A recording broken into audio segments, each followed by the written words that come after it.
네, 행복한 한식입니다. 이 시간 이 자리에 오신 여러분 진심으로 환영합니다. 예, 우리 여러 어린이들도 우리 부모님 또 함께 해주셔서 정말 진심으로 감사하고, 일단 현재 올 만한 어린이는 거의 다 온 것 같습니다. 물론 몇 가정이 한 두세 가정 더 있긴 하지만, 네, 전 진심으로 환영하고 감사합니다. 또 우리 준호 형제, 김준호 형제가 저녁을 미리 축하해야 되겠죠. 네, 그렇죠. 네. 원래 주말에는 부대 복귀하는 걸 알고 있는데, 아, 그렇습니까? 네, 네. 어쨌든 10월, 이달 중에 전역하죠. 네, 하나님께서 또 귀한 은혜, 고생 많았습니다. 전역한 날까지 하나님께서 무사히 전역하도록 도와주시기 바랍니다. 원래 이 말년 병장이 제일 걱정을 많이 합니다. 네, 그래서 어, 민간이 될 때까지가 이게 시간이 얼마나 오래 가고 또 힘든지 모릅니다. 기도해 주셔야 됩니다. 또 건강이 좋지 못했던 우리 성도님들 여기 다시 회복돼서 나오시게 돼서 진심으로 환영하고 감사합니다.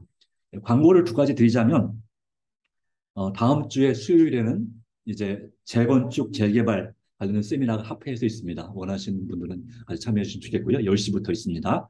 그리고 내일은 순서지에 있죠. 우리 손지연 우리 양이 바로 우리 여기 손정탁 우리 성도님, 그리고 우겸일 지사님의 둘째 딸이 결혼식을 합니다. 그래서 어, 그때 가능하면 많이 가셔서 축하해 주시고 해주시기 바랍니다. 내일 12시 반 이후에 출발할 예정입니다. 교회에서.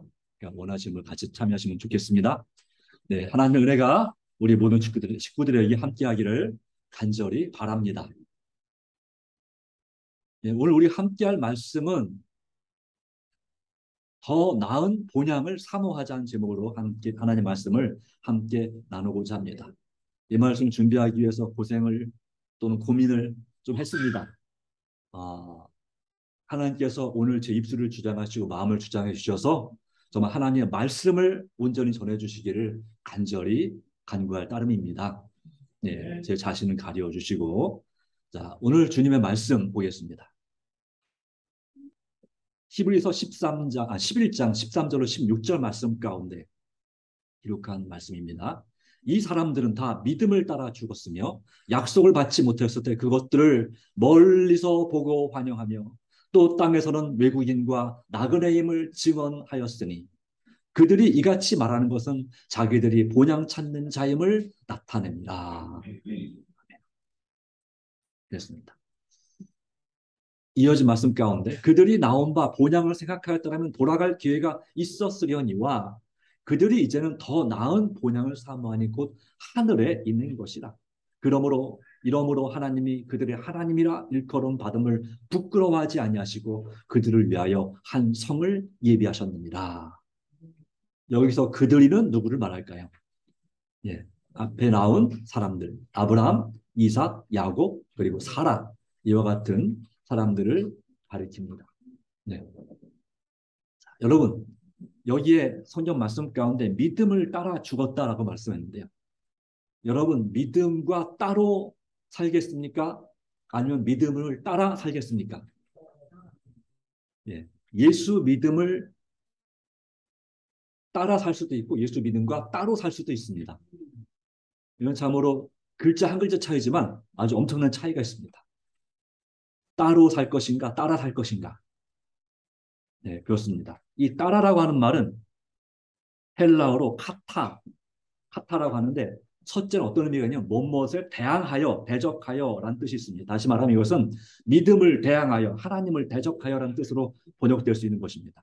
그래서 우리 삶 가운데 때때로는 우리가 정말 힘들고 어려울 때, 평상시에는 괜찮은데 정말 고통스러울 때 우리 때때로 하나님을 대항하여, 믿음을 대적하여 그렇게 사는 경우가 종종 있지 않습니까? 그래서 믿음과 따로 상관없이 그냥 하나님 나대로 그냥 살게 놔두세요. 따로 그냥 살게 해주세요. 라고 하는 그런 내용을 볼 수가 있습니다. 여러분 그 정수기 옆에 민들레 꼴찌라는 책이 몇 권 있는데 그 중에 그런 강릉 중앙교회 한 집사님 얘기가 간증이 있어요. 참고해서 보시기 바랍니다. 너무너무 힘들어서 하나님 나 그냥 놔두시고 그냥 나 혼자 알아서 살게 해주십시오 할 만큼 힘들었지만 나중에 하나님께 굴복하고 돌아오는 그런 이야기가 있습니다. 또 이 카타라고 하는 이 헬라어는 반대의 뜻이 있습니다. 뭐뭐과 일치하여 무엇을 쫓아, 무엇을 통하여 라는 뜻도 있습니다. 하나님의 뜻에 일치하여 믿음을 쫓아 성령을 통하여 우리가 살 수 있다는 사실을 말하고 있습니다. 예, 이 따라라는 헬러 카타라는 단어가 한 단어에 불구하고 두 가지의 반대되는 뜻이 있는 걸 볼 수가 있습니다. 어쩌면 우리 믿음도 마찬가지 아닐까요? 믿음은 같은 믿음인데 누굴 믿느냐 따라서 우리는 따로 하나님과 따로 살 수도 있고 하나님을 따라 살 수도 있습니다. 여러분은 어떤 믿음, 누구를 믿는 믿음을 갖고 계십니까? 여러분에게 가장 중요한 믿음은 무엇입니까? 하나님을 믿는 믿음이십니까? 아니면 여러분 자신을 믿는 믿음이십니까? 아니면 세상을 믿는 믿음이십니까? 그에 따라서 여러분과 저의 운명이 달라질 수 있습니다. 그러기에 여러분, 앞으로 여러분은 예수 믿음과 따로 살겠습니까? 아니면 예수 믿음을 따라 살겠습니까?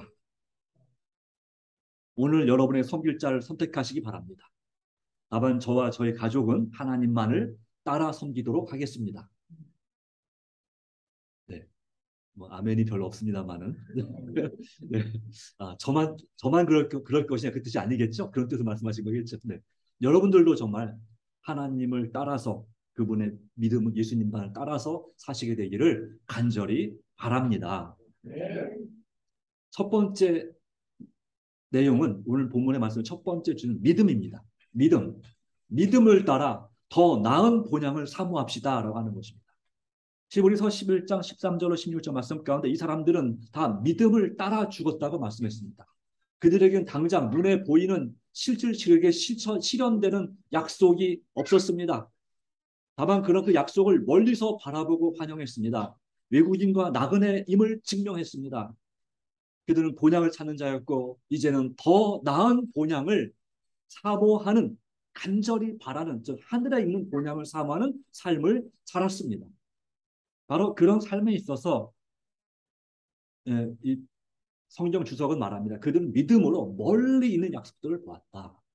이분들은 기원전 1800년대, 1600년대 살던 분들입니다. 믿음의 조상들은. 그러니까 지금부터 3700년 전에 살았던 바로 그 후에 있을 이 영원한 하나님의 약속을 바라봤습니다. 그리고 그들은 그 약속된 기업의 실제 그것이 하나님의 약속이 실제로 존재한다고 하는 것을 그리고 반드시 이루어질 것이라는 사실을 어떻게 믿었다고 했습니까? 확실히 믿었습니다. 확신했습니다. 여러분들은 천국에 대한 확신이 있습니까? 천국이 있습니까? 그렇다면 나는 그 천국에 들어갈 확신이 있습니까? 비슷해서 다행입니다. 그러나 더 큰, 더 간절한 확신으로 사모해야 됩니다. 이 약속에 근거하여 그들은 현세를 포기하고 오로지 내세를 위해 살았다. 그렇다고 해서 이 사람들이 현실적으로 매일매일 삶을 대충대충 살았다는 뜻은 결코 아닙니다. 대충대충 산 것이 아니고 예, 정말 최선을 다해서 사람들에게 빛이 되는 삶을 살았습니다. 그것이 바로 본향을 사모하는 사람들의 진정한 모습이죠. 그렇기 때문에 주님께서는 그들에게 요한계시록 22장 1절 5절 말씀처럼 바로 한 성을 준비하셨고 그곳에 새하늘과 새 땅을 만드셨는데 요한계시록 22장 1절에 이렇게 기록하고 있습니다. 그가 수정같이 맑은 생명수의 강을 내게 보이니 하나님과 어린 양의 보좌로부터 나와서 길 가운데로 흐르더라. 강 좌우에 생명나무가 있어 12가지 열매를 맺되 달마다 그 열매를 맺고 그 나무 잎사귀들은 만국을 치유하기 위하였더라. 다시 뭐가 없습니까? 저주가 없으며 요즘은 참 안타깝게도 저주 노트도 있어요. 네, 책이 참 안타까운 일입니다. 그러나 이는 다시 저주가 없으며 하나님과 그 어린 양의 보좌가 그 가운데 있으리니 그의 종들이 그를 섬기며 그의 얼굴을 볼 터이요 그의 이름도 그들의 이마에 있으리라. 다시 밤이 없게 등불과 햇빛이 있을 때 없으니 이는 주 하나님이 그들에게 빛이십니다. 그들이 세세토록 왕노릇 하리로다 라고 말씀하고 있습니다. 이 말씀 자체는 정말 상상만 해도 너무너무나 좋고 아름다운 이야기입니다. 다시는 저주가 없고 하나님과 함께 영원히 거하며 그리고 하나님의 품성을 상징하는 그분의 이름이 우리 이마에 있습니다. 우리가 하나님의 자녀가 됩니다. 하나님의 상속자로서 하나님이 누리는 모든 행복과 영광을 우리가 함께 누리게 됩니다. 다시는 밤이 없습니다. 이 세상에서는 밤이 있습니다. 밤이 좋은가요? 예, 물론 먹는 밤이 아니죠. 이것은 예, 낮과 밤을 말하는 그 밤인데 이 밤이 때때로 우리에게 이 세상을 살아갈 때는 피곤하기 때문에 밤이 필요합니다. 그러나 밤은 공포의 상징이고 어둠의 상징이기도 합니다. 때때로 악몽을 꿀 때도 있죠. 우리의 인생이 너무나 힘들고 어려울 수도 있죠. 바로 그러한 이 밤이 우리의 마음을 힘들게 하고 어렵게 만드는 우리 인생의 어둠을 끼치는 그런 역사가 다시는 없을 것이다 라고 하는 것입니다. 요한계시록 21장에도 다시는 저주가 없고 다시는 눈물이 없고 다시는 아픔이 없고 고통이 없다고 말씀하고 있습니다. 그리고 등불과 햇빛도 쓸데없다. 주 하나님이 빛이십니다. 그리고 세세토록 왕노릇, 즉 왕부럽지 않게 살 것이다. 이런 말씀을 하고 있습니다. 자, 그런데 오늘 제가 주목한 것은 생명수의 강과 12가지 열매를 맺힌다는 말씀을 조금 더 살펴보고자 합니다. 여러분, 이런 호수를 본 적 있나요? 자, 이 배가 물 위에 떠 있을까요? 아니면 공중에 떠 있을까요?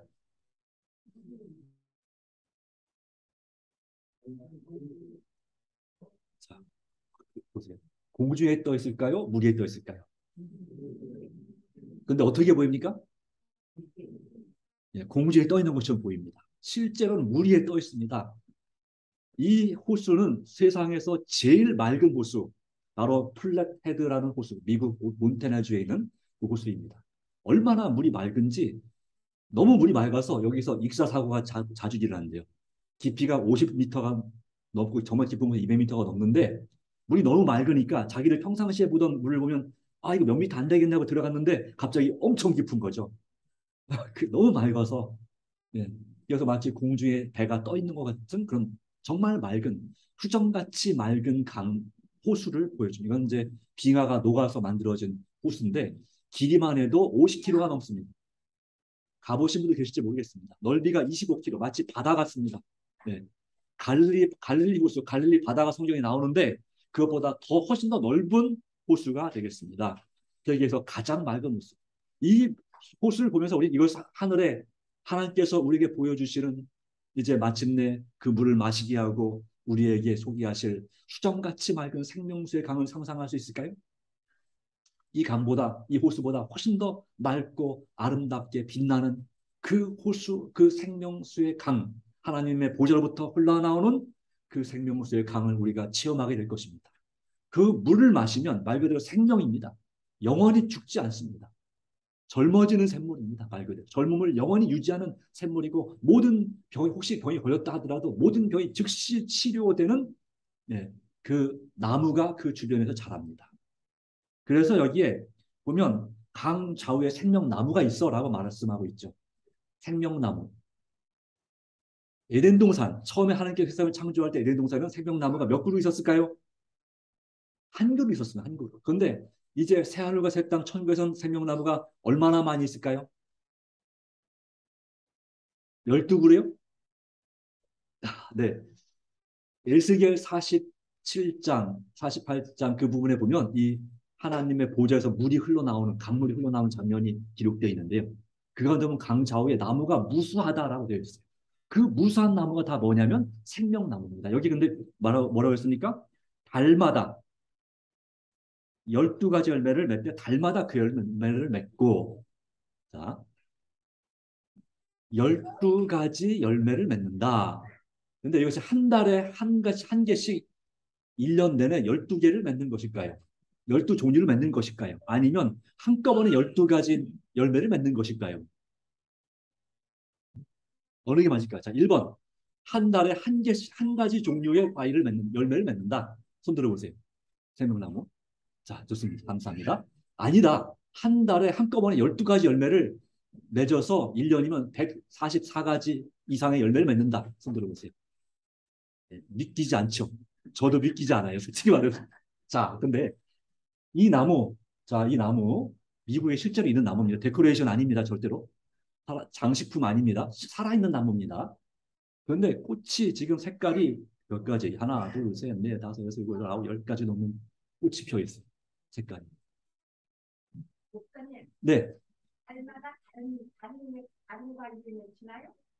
예, 설명하겠습니다. 자, 감사합니다. 자, 여기 써 있죠. 40가지 열매를 마법의 나무. 미국 뉴욕주에 있습니다. 예. 이 나무 꽃이 한 나무에 형형색색 정말 알록달록하게 아름다운 그게 다 다른 과일이라는 거예요. 다른 열매가 이 나무 자체에 몇 종류가 맺힌다? 40가지 종류, 40가지의 과일이 맺히는 나무를 개발했습니다. 실제로 있습니다.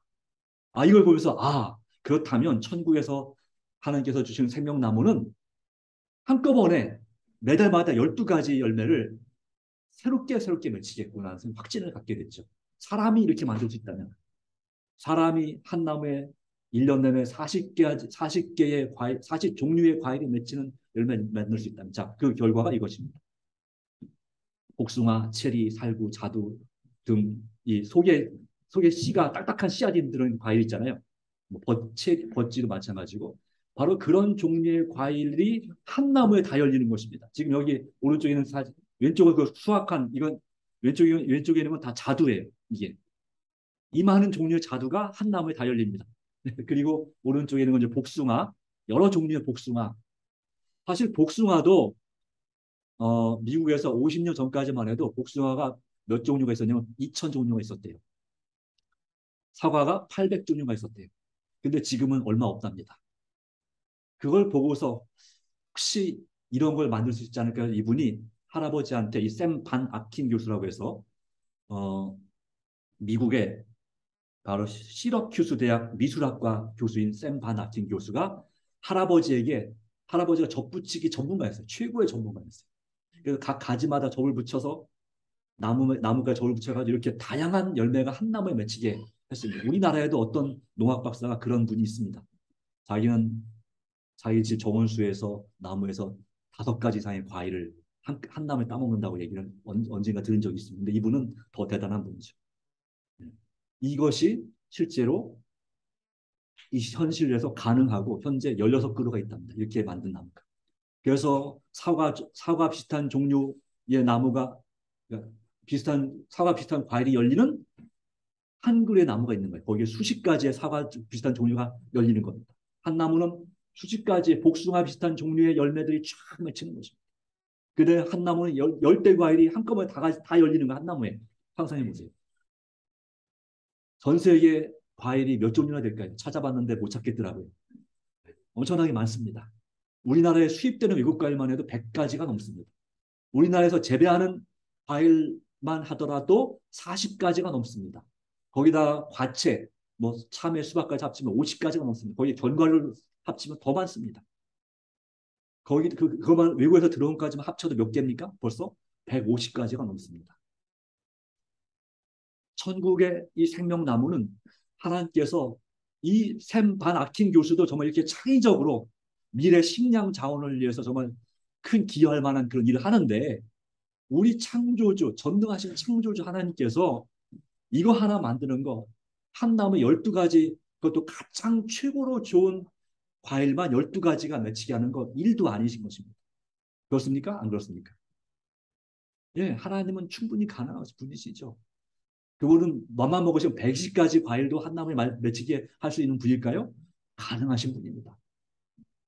그런데 12이라는 사실은 꼭 정확하게 12가지 열매라는 뜻이라기보다는 하나님의 그 완전함, 완벽한 최고의 이런 의미가 포함되어 있습니다. 12이라는 숫자는 3 곱하기 4, 바로 하나님의 숫자 3과 하나님의 숫자 4가 더해져서 12이 되잖아요.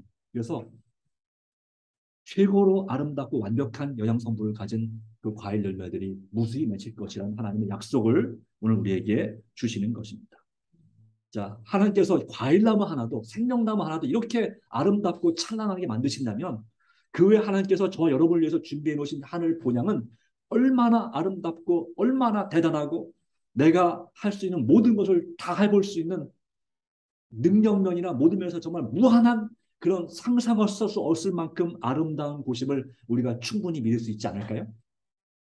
네, 사람도 이렇게 만들 수 있다면 하나님은 여러분을 위해 준비한 천국은 우리의 눈으로 그동안 본 가장 아름다운 것보다 훨씬 더 아름답고 우리가 귀로 들었던 소문보다 훨씬 더 아름다운 그런 영광의 천국을 네, 바로 그 본향을 하늘에 있는 본향을 우리에게 약속하고 계시는 것입니다. 그 약속의 땅에 저 여러분이 반드시 들어가야 되지 않겠습니까? 이것이 하나님께서 우리에게 주시는 분명한 소망이고 간절한 하나님의 바람인 것입니다. 이 믿음의 조상들이 바로 그와 같은 소망 가운데 주 안에 잠들었습니다. 두 번째로 여러분, 이 근본에는 뭐가 있습니까? 하나님의 사랑이 있습니다. 하나님 기뻐하시는 나그네로 삽시다. 하나님이 나의 하나님이 되는 것입니다. 바로 김기수의 하나님. 또 여러분의 이 중에 누가 있을까요? 오늘 같이 성경을 공부한 이은규의 하나님 어때요? 예, 남의 하나님도 되지만 나의 하나님 그리고 하늘에 계신 우리 아버지 바로 우리 하나님이 된다고 할 것이죠. 히브리서 11장 13절 말씀 가운데 이 사람들은 다 믿음을 따라 죽었으며 약속을 받지 못했을 때 그것들을 멀리서 보고 환영하며 땅에서는 외국인과 나그네임을 증언하였으니라고 말씀하고 있습니다. 멀리서 보고 환영했습니다. 첫 번째 볼 것은 외국인과 나그네라고 하는 것입니다. 그래서 하나님께서 그들을 위해서 하나님이라 그들의 하나님의 일컬음 받으시면 부끄러워하지 아니하시고 한 성을 예비하셨느니라. 나그네. 나그네 그러면 어떤 시가 생각나니까? 이 시 생각나지 않습니까? 학교에서 혹시 배우셨나요? 예. 박목월 시인, 대구에 사는 박목월 시인의 나그네. 강나루 건너서 밀밭길을 구름에 달가듯이 가는 나그네. 길은 외줄기 남도 300리, 술릭은 마을마다 타는 저녁 구름에 달가듯이 가는 나그네. 이게 짧아서 그리고 뭔지 왠지 마음에 확 와닿아서 그렇게 즐겨 암송했던 그런 시 중에 하나가 바로 이거 같습니다. 나그네란 시. 예. 구름에 달가듯이 가는 나그네. 예. 우리가 가끔 시골에서 옛날에 보면 이제 구름이 막 흘러가는 달이 떠 있잖아요. 근데 구름이 흘러가는 것이 아니라 달이 흘러가는 것처럼 보이죠. 이렇게 쫙 보이죠. 아주 아름다운 모습입니다. 구름에 달가듯이 가는 나그네. 그렇습니다. 우리는 이 땅에서 어, 나그네입니다. 주님 안에서 이 나그네.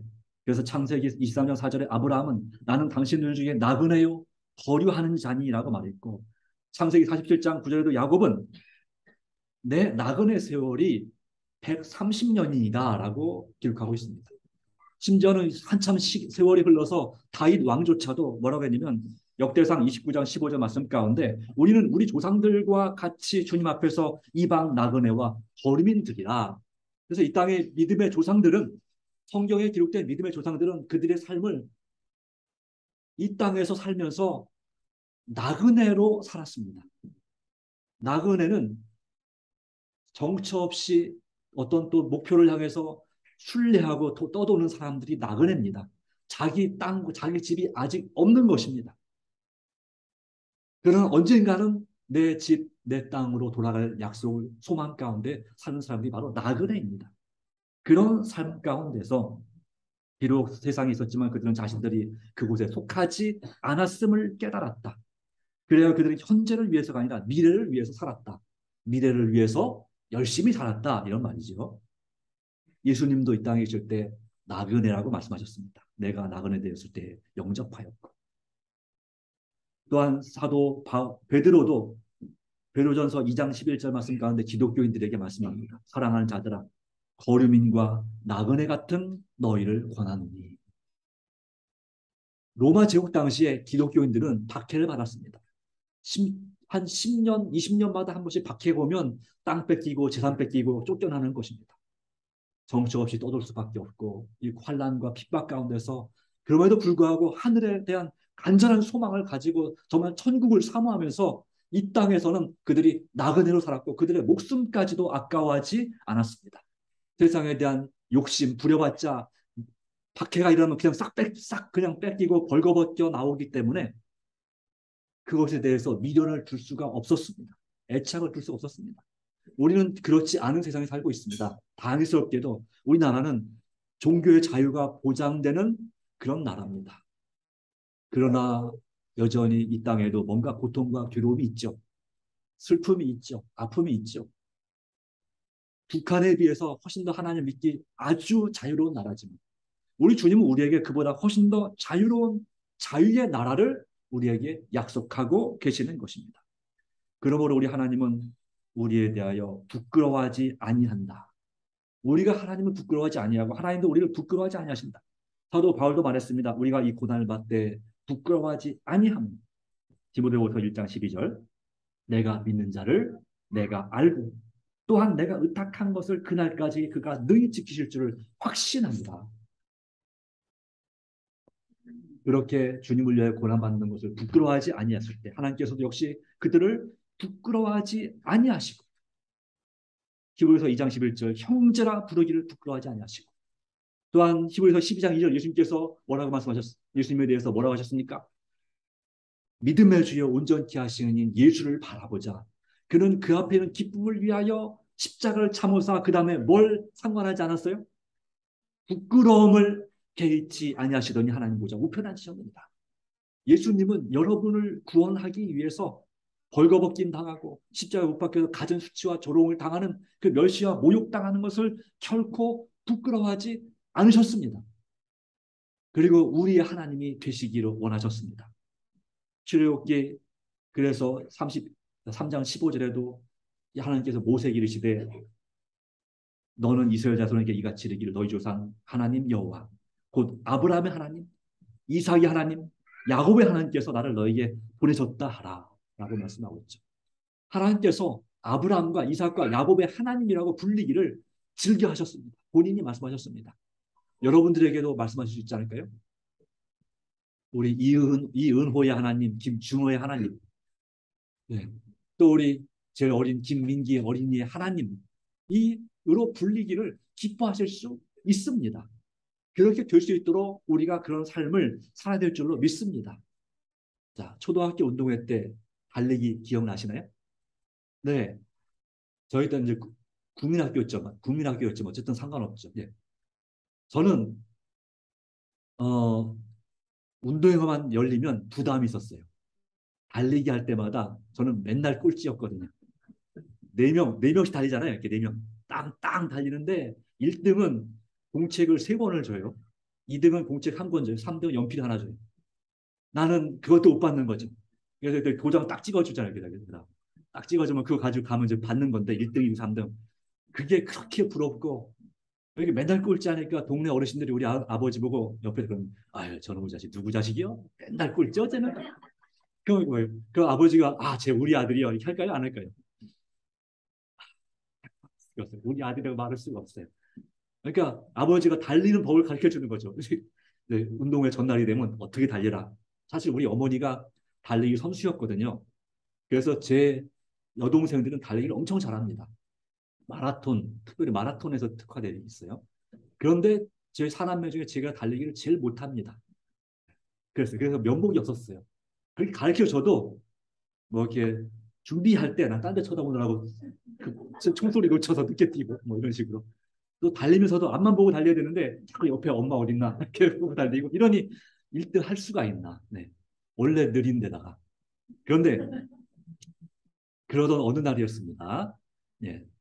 제가 이제 6학년이 됐습니다. 그때까지 한 번도 1등을 못 해봤습니다. 어쩌다가 잘하면 3등. 3등 하면 그것도 앞에 가는 친구가 실수로 넘어져서 제가 3등. 그래서 그날은 3등 했다고 되게 기분 좋아했죠. 연필 하나 받아가지고. 네. 그런 기억이 있는데. 그런데 이제 원래 저희가 학교까지가 거리가 10리예요. 거리는 거리 한 1시간 걸리는 거리인데 이게 평탄히 이렇게 돌아다녔는데 초등학교 4학년 때부터는 그 지름길을 발견해요. 산을 넘어가는 거죠. 산을 넘어가는데 그걸 넘어가면 20분을 줄일 수가 있어요. 학교를 1시간 걸리는 것을 좀 빠르면 막 달리면 30분 만에 갈 수가 있어요. 그래서 집에서부터 뛰는 것입니다. 이제 처음에는 걸어 다니다가 나중에 힘이 생기니까 이제 한 5학년 말쯤 되니까 뛰어다니기 시작했어요. 산에서 뛰어다니는 게 엄청 재밌습니다. 넘어지지만 않으면 엄청 재밌습니다. 그 나무를 확 잡고 이렇게 나무의 탄력을 이용해서 옆으로 확 뛰었다가 다시 또 돌을 확 뛰어넘고 그 다음에 또 나무를 또 붙잡고 삥 돌아서 달리고 뛰어 내려가는 게 보통 재밌는 게 아니에요. 네. 근데 그렇게 하다 보니까 다리에 근력이 생겼어요. 그리고 6학년 마지막 운동회가 됐는데 아버지가 저를 보고 한숨을 쉬지만 다행히 그때는 6학년 때는 이 그냥 달리기가 아니라 장애물 달리기를 시키는 거예요. 이런 뜀틀을 뛰어넘고 그 다음에 이 뜀틀이 뭐라고 하죠? 이런 거 뛰어넘고 그 다음에 또 그 터널 통과하고 그물로 된 터널 통과하고 그리고 사다리 통과하고 뭐 이런 거 있어요. 네. 이렇게 하는 거지. 아 그런 건 자신 있는 거지. 한에서부터 훈련했으니까. 그래서 제가 생전 처음이자 마지막으로 1등을 해봤습니다. 그랬더니 우리 아버지 어머니가 난리가 났어요. 네. 그래가지고 그 전까지는 저놈의 자식 누구 자식이야 그러면 그러니까 아버지가 그때는 도대체 누구야? 누구 아들이요?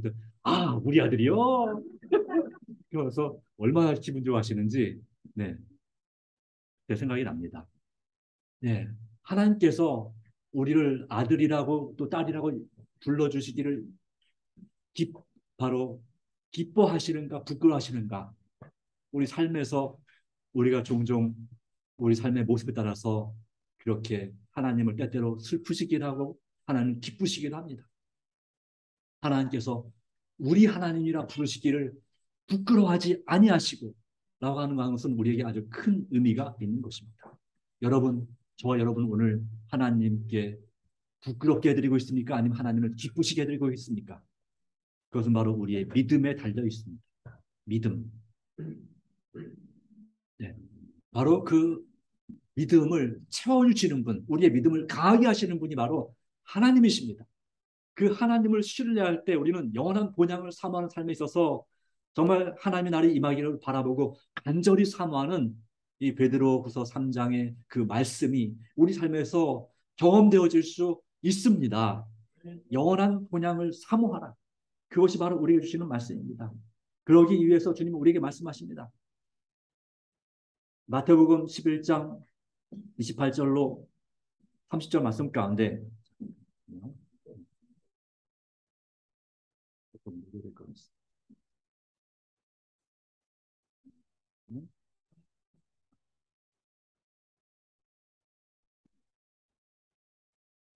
이와 같은 말씀이 있습니다. 정말 사랑의 하나님, 정말 좋으신 하나님, 수고하고 무거운 짐진 자들. 다시요. 저는 여기 있는 분은 볼 수 있는데 딴 분들도 볼 수 있겠어요. 그래서 화면을 공유해 주셔야 됩니다. 네.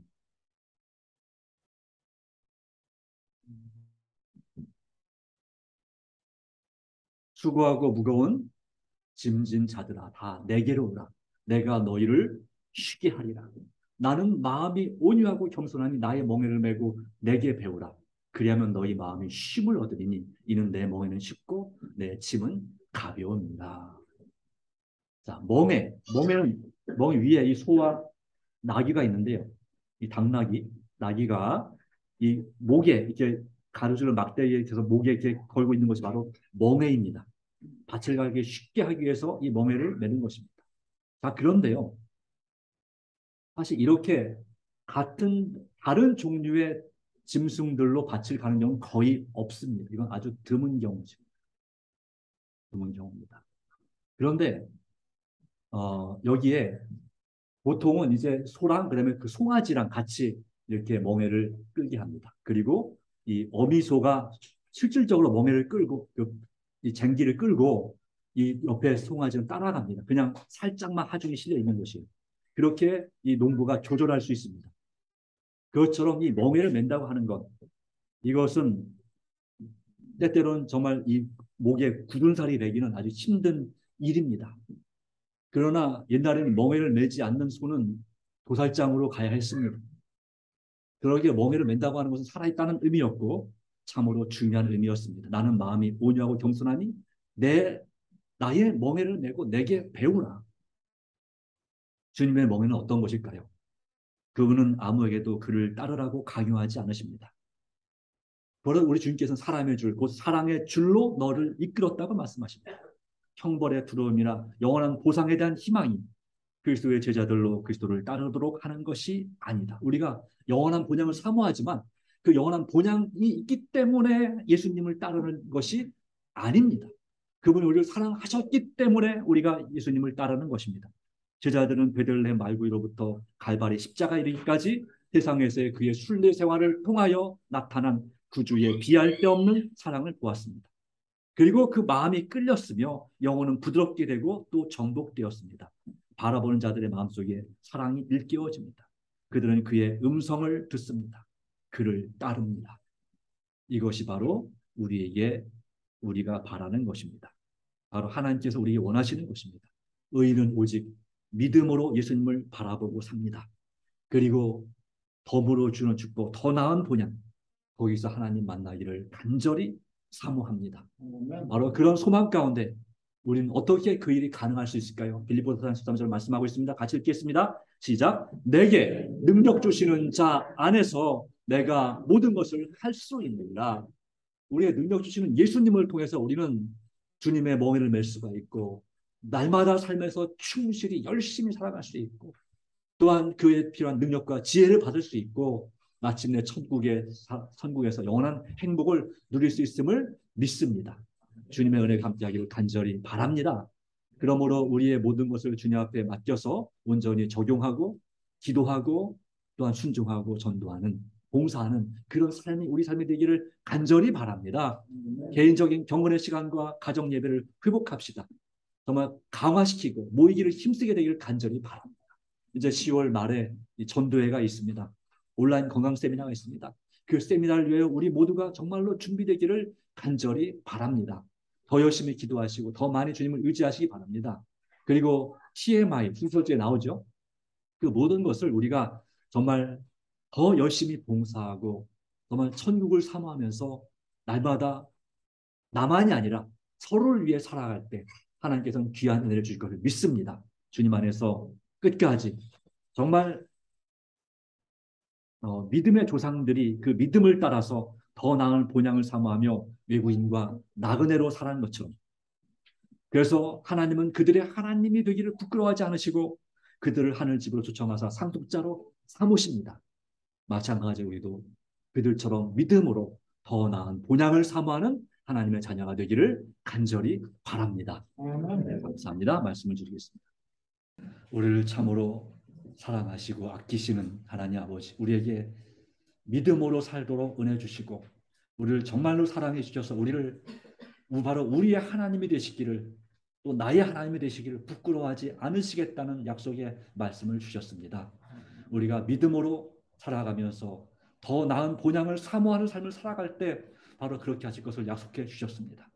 오직 이 땅의 삶에서 정말 헛된 세상을 살고 있지만 그러나 주님 안에서 더 나은 본향을 사모하며 열심히 살아가도록 도와주시고 이 땅에서 TMI 친절을 베풀고 사랑하며 봉사하며 기도와 말씀으로 사는 하나님의 자녀들이 되게 해주시기를 간절히 바랍니다.